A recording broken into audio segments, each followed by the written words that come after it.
De nouveaux éléments de l'enquête concernant l'accident de la route provoqué par Pierre Palmade le 10 février dernier en région parisienne démontrent que ni l'état du véhicule, ni sa vitesse ne sont à l'origine du changement de trajectoire de la voiture avant le choc.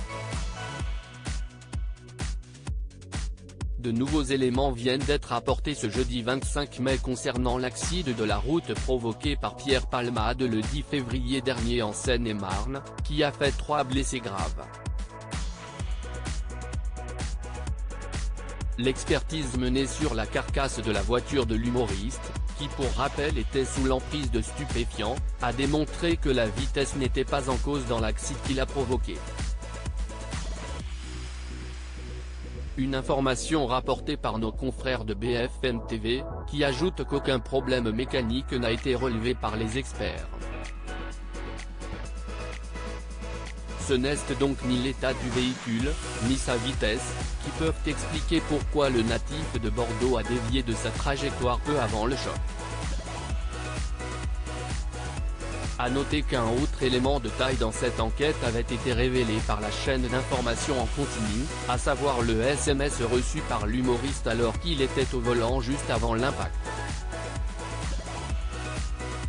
Sam Bouger, le passager qui était à l'avant du véhicule, avait expliqué aux enquêteurs que Pierre Palmade avait reçu un texto et qu'il lui avait demandé de le lire à voix haute alors qu'il circulait sur cette ligne droite.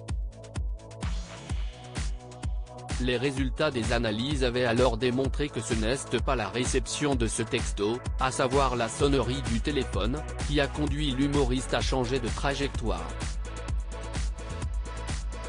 D'après les informations de nos confrères, il s'est déroulé un petit laps de temps entre le moment où Pierre Palmade a reçu le texto et l'accident.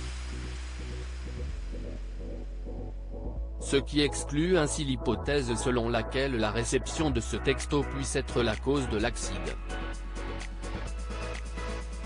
Le bébé est-il né vivant et viable? Autre point très important dans ce dossier, le bébé que la femme enceinte a perdu suite à l'accident. Le fœtus de la passagère était-il vivant et viable au moment de sa naissance? Ou est-il décédé in utero?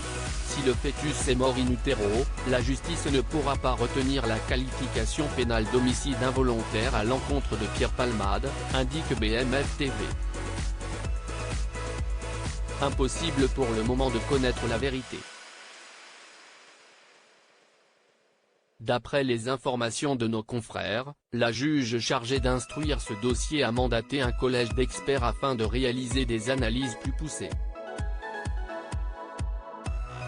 Les experts vont devoir déterminer si ce bébé a pu respirer naturellement après la césarienne ou s'il n'a pu le faire uniquement grâce à l'aide du respirateur artificiel dont il a été équipé immédiatement. Pour rappel, le premier examen médico-légal sur ce fœtus qui avait été réalisé le soir de l'accident avait conclu qu'il était bien né vivant et viable. D'après ces analyses, il avait survécu une grosse demi-heure. Mais l'autopsie réalisée par la suite avait conclu au contraire, nécessitant donc qu'un collège d'experts se penche sur cette question.